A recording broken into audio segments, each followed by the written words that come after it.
It's 8 a.m. Naples is bustling as usual. Traffic, schools, people going to work. Vesuvius is there in the background like every day. And that's precisely why it's dangerous, because we become accustomed to it. Then comes a tremor. It's not a movie scene, a real tremor. Brief but sharp. Teacups rattle, windows vibrate. Someone stops suddenly. 10 minutes pass, and another one arrives. And then another. At that moment, the most important thing isn't the tremor itself. The fact that it's happening beneath an active volcano in an area where millions of people live. The news starts immediately. Phone alerts, special editions, chat messages. Did you hear that? Was it strong? What's happening? And that's where the biggest problem begins. Not the volcano, the people. Because when fear rises, everyone wants to do the same thing. Pick up someone, go home, get in their car. And when hundreds of thousands of them do it at the same time, the roads are blocked. The tremors continue. Experts are talking about increased activity, changing signals, and pressure in the system. It doesn't mean it's about to explode in 10 minutes. It means the volcano isn't stable. And if it isn't stable, each hour could be different from the last. At this point, the phase no one wants to see begins. The eruption, a huge roar, shaking windows even from miles away. For a moment, it sounds like thunder, but it doesn't go away. A second roar comes, then a third, like shots fired one after the other. People stop, look toward the mountain, and realize it's not just any tremor. A gigantic dark column rises from the crater. In a matter of seconds, it rises and spreads above Vesuvius like a black ceiling. The sky suddenly changes color. The light dims, the air becomes heavy, and the immediate sensation is, it's really begun. The rain of lapilli begins. Not light ash. Hot pieces bounce off roofs, cars, balconies.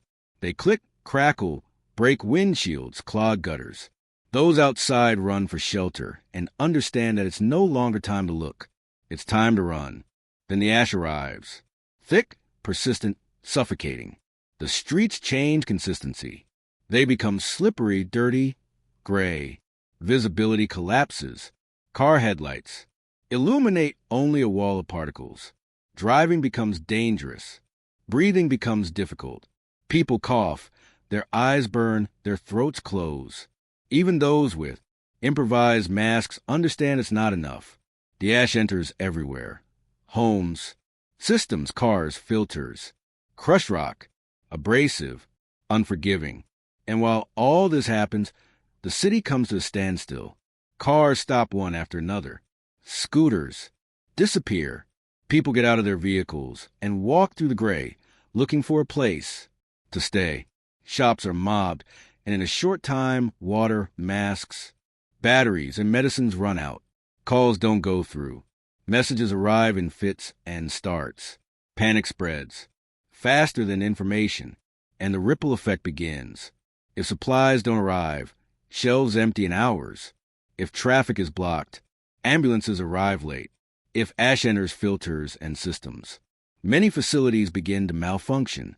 It's not an immediate total blackout. It's a domino effect. One problem creates another. Now think about something simple. Roofs. Ash accumulates relentlessly, layer after layer. If it stays dry, it's already a problem. If it rains, it becomes an enormous weight, a crushing load. The weakest roofs begin to collapse. Warehouses, lightweight structures, old buildings. And when a roof collapses, it's not just damage. People are trapped, rescue efforts are slower, chaos increases. Meanwhile, the most difficult decision arrives. Evacuate. Evacuating doesn't mean leaving home. It means moving entire cities. It means the elderly, children, sick people, families without cars, people who don't want to leave their homes, people who want to take everything with them. And all this must happen with roads already congested, with ash making the roads slippery, with dirty air, and with growing fear. And here I make a fundamental distinction, because not everyone is equally exposed. The closer you get to the volcano, the greater the immediate risks. It's not just more ash. It's another type of danger. The most lethal danger is pyroclastic currents. They are scorching clouds of gas and debris that descend at very high speed. They're not smoke. They're a hot, dense front that can burn and suffocate in a very short time. If one of these currents reaches a populated area, you have no room to maneuver. You don't take shelter indoors. You don't wait. If you're there, it's already too late. That's why the real difference isn't courage. It's time. If you leave early, you live. If you wait to see how it goes, you're betting on the wrong thing. And now, let's talk about a common mistake. I'm far away, so I'm safe. Not always, because ash travels. It depends on the wind, the height of the eruption column, the duration of the event. It can affect much larger areas than you imagine, and even where there's no danger of pyroclastic currents. Ash can bring a city to a standstill. Roads become slow. Vehicle filters clog. Manholes fill. Sewers struggle. Pumps get stuck. Emergency vehicles take longer to arrive. At this point, airports also come into play, because planes can't fly in a cloud of volcanic ash. This poses a serious risk to their engines, so flights are canceled or diverted. And this doesn't just concern Naples. It concerns routes, stopovers, connections, freight transport. Another chain that breaks. Pompeii is there for this, not as a distant history, but as a warning. In 79 AD, many people didn't understand immediately. Some stayed, some fled late, some turned back, and in an eruption, even a short delay can be fatal. Today we have tools that didn't exist then: monitoring, evacuation plans, rapid communications. But today we also have a huge problem: population density. Today, around Vesuvius, there isn't a single city. There's a continuous urbanized area. Houses, buildings, roads, industries. This means that moving people is immensely more complex. This means a local lockdown quickly becomes a regional lockdown. And after the first few hours, when fear is no longer an idea but a reality, the hardest phase begins. The one you don't see clearly in viral videos, but which changes everything. Cleaning up ash, not sweeping, is a huge job. It takes personnel, resources, and time. The streets must be cleared, roofs checked, electrical grids inspected, switchboards cleaned, ventilation systems checked. If you don't, you risk constant breakdowns. Hospitals must protect those with breathing difficulties. Children and the elderly are more vulnerable. Those with asthma or respiratory problems can worsen. And if the air remains dirty for days, it increases pressure on the entire healthcare system. Even water can become a problem if ash ends up in collection systems or if filters clog. It doesn't mean everyone runs out of water, but it does mean management becomes more fragile. And when a service becomes fragile, it doesn't take much to create chaos. And then there are the evacuees. Where do they go? How are they distributed? How long are they out? Who pays for the damages? Who loses their job? Who owns a shop? Who owns a rent? Who has a relative who can't travel? The economy comes to a halt, not for days. It could be for weeks. Tourism is at a standstill.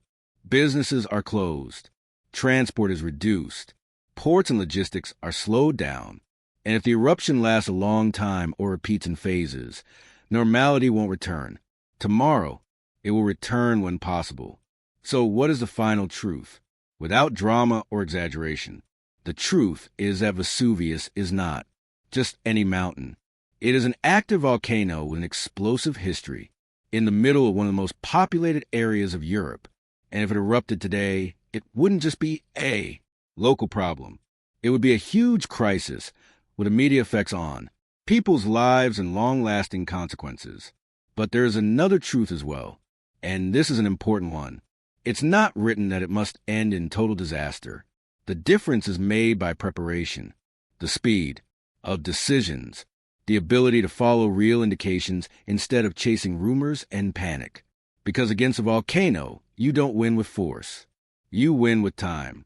So, next time you see Vesuvius in the background, remember this. It's not a monument. It's a real risk, even when it seems calm. And history, in that area, isn't something distant. It's something that can begin again. If you want more videos like this, subscribe to the channel. Because knowing these stories isn't just curiosity, it's truly understanding the world we live in